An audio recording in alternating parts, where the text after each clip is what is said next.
Hi, I'm Mark Roland, retired colonel, and I want to introduce you to a training video on casualty notification.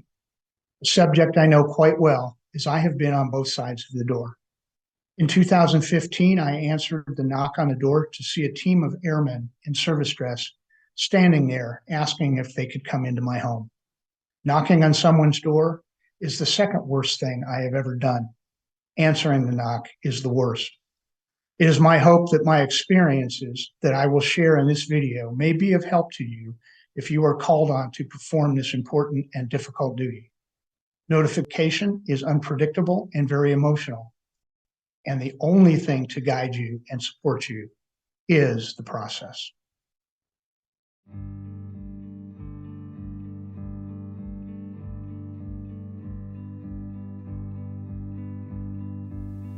The Department of the Air Force provides dignified, compassionate, and humane notification to next of kin and other designated persons as promptly as possible after a member is placed in a casualty status. An Air Force notification team, comprised of a field-grade officer, chaplain, and a medical member, will officially notify the next of kin. The notifications are made to those listed on the member's Record of Emergency Data, or DD Form 93. Service Members Group Life Insurance Online Enrollment System Election Certificate, or SGLV 8286. At a minimum, notifications will include the spouse, children not residing with the spouse, parents, any beneficiaries, and persons authorized to direct disposition of human remains. Headquarters Air Force Casualty will task the notification responsibility to the nearest activity closest to the next of kin's residence to accomplish the casualty notification. This could be resources from active duty installations or Space Force installations, geographically separated units, Air National Guard units, Air Force Reserve units, as well as Reserve Officer Training Corps detachments. The notification is on behalf of the Air Force Chief of Staff for Airmen or Space Force Chief of Staff for Guardians. Casualty notification duties have priority over all other duties except emergencies and are accomplished in service dress uniform. An Air Force representative notifies the next of kin of deceased, duty status whereabouts unknown or dust one, and missing members in person whenever possible. Never make a notification alone. Authorized vehicles for use in accomplishing casualty notification include an Air Force sedan, an Air Force station wagon, a privately owned vehicle to be used only when military vehicles are not available. Submit a standard Form 1164 for reimbursement of expenditures on official business to the local finance service office. Reimbursement is chargeable to unit operation and maintenance funds. The Casualty Assistance Representative, or CAR, or Headquarters Air Force Casualty will provide the notification officer the next of kin's last known address. The notification officer should contact local law enforcement officials if assistance is necessary to protect the notification team in a dangerous area, or if they might help the officer locate the next of kin with rural route or post office box addresses. If it appears the next of kin is not at home, the notification officer should contact neighbors, the local police department, or local postmaster for information regarding next of kin's whereabouts without divulging too much information regarding the visit. Saying, "We have an important message to deliver on behalf of the Air Force Chief of Staff," is sufficient. If the notification team cannot locate the next of kin, or if the next of kin has moved from the area, immediately contact Headquarters Air Force Casualty for further guidance. A notification letter is not required when the member's commander personally notifies the next of kin. For all other notifications, a notification letter is completed by Headquarters Air Force Casualty and emailed to the Installation Casualty Assistance Representative or to the notification officer making the notification if the officer is located at a GSU, AFROTC detachment, or Air Force Reserve or Guard unit. The CAR or officer must print the letter as is and ensure it is error-free and add the notification officer's signature block. Once the letter is signed, the CAR or notification officer must ensure Headquarters Air Force Casualty receives a copy of the letter, and obtain any last-minute instructions prior to leaving. Never leave to make a notification without receiving Headquarters Air Force Casualty's permission to do so.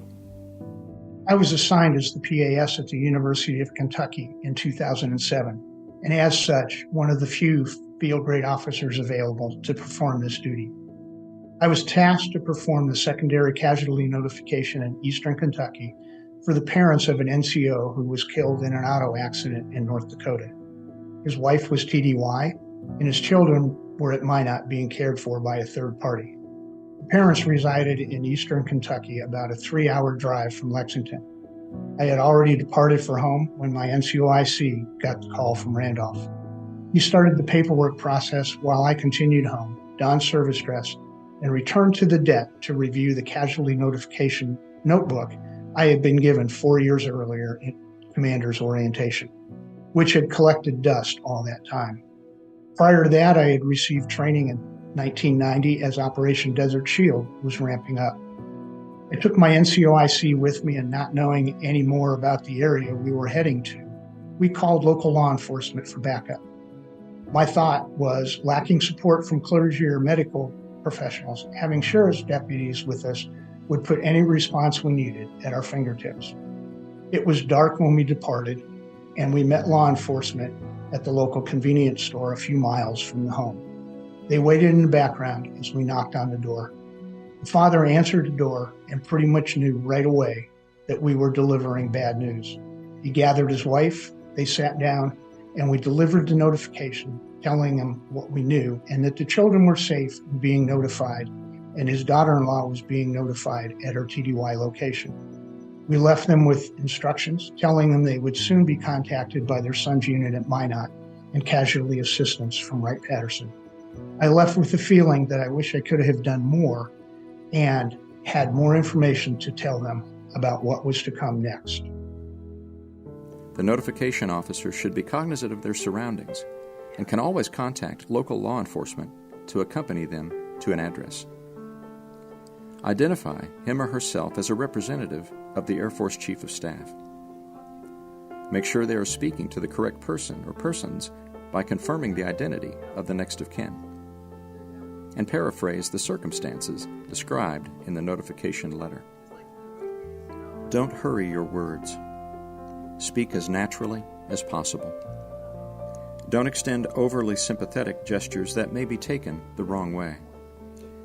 Don't physically touch the next of kin in any manner. Avoid making detailed statements about the incident.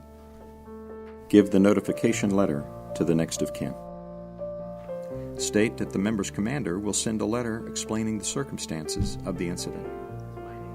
Refer the next of kin to the Home Installation Commander for information on CONUS casualties or Headquarters Air Force Casualty for information on overseas casualties. If you notice there are minors present, allow the adult next of kin to choose if they want the children present in the room. If they do not want the children present, provide time for them to dismiss the children to another area of the home where they will not hear the initial notification in details. The Tragedy Assistance Program for Survivors, or TAPS, a non-governmental organization, has created a handout tool sharing advice on how to tell children of the death during a notification. This pamphlet provides safe language and concepts to hold discussions with the children as they learn of the death. It also advises how the children may deal with the grief and mourning. If the children remain, keep the message simple as you relay the manner of the death. Refrain from sharing overly graphic or unnecessary details. If the adults or parents have more questions on details, recommend you share those level of details after the children are no longer present, or share that the death may be pending an investigation with multiple complex factors that may not be answered for the moment.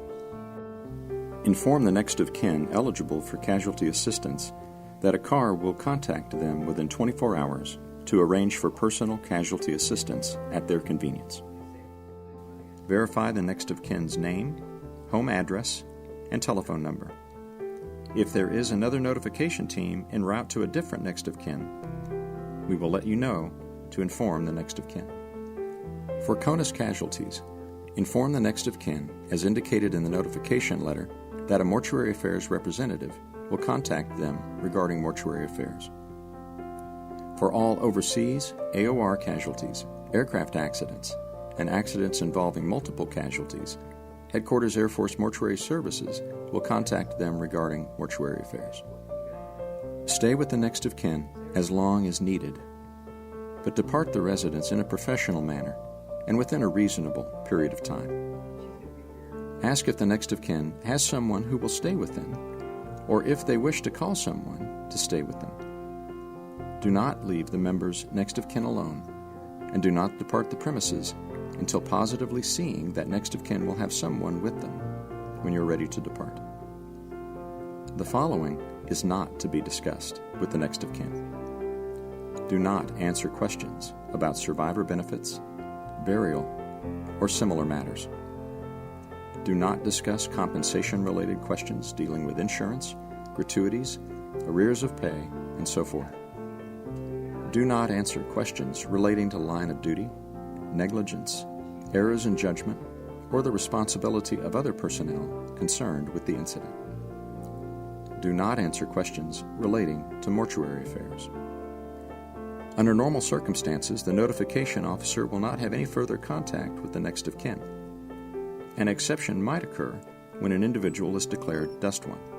In this case, the notification officer may be initially called upon to notify the next of kin of this status, and again later if the individual is declared deceased or missing. As I walked to the hall, turned on the lights, and started down the steps, I saw several people in Air Force service dress through the glass. I knew. Standing at the door was a whole entourage: the notification officer, a chaplain, a doctor, and a mental health professional. They were here to tell us that our son had been killed in action in Afghanistan less than 12 hours earlier.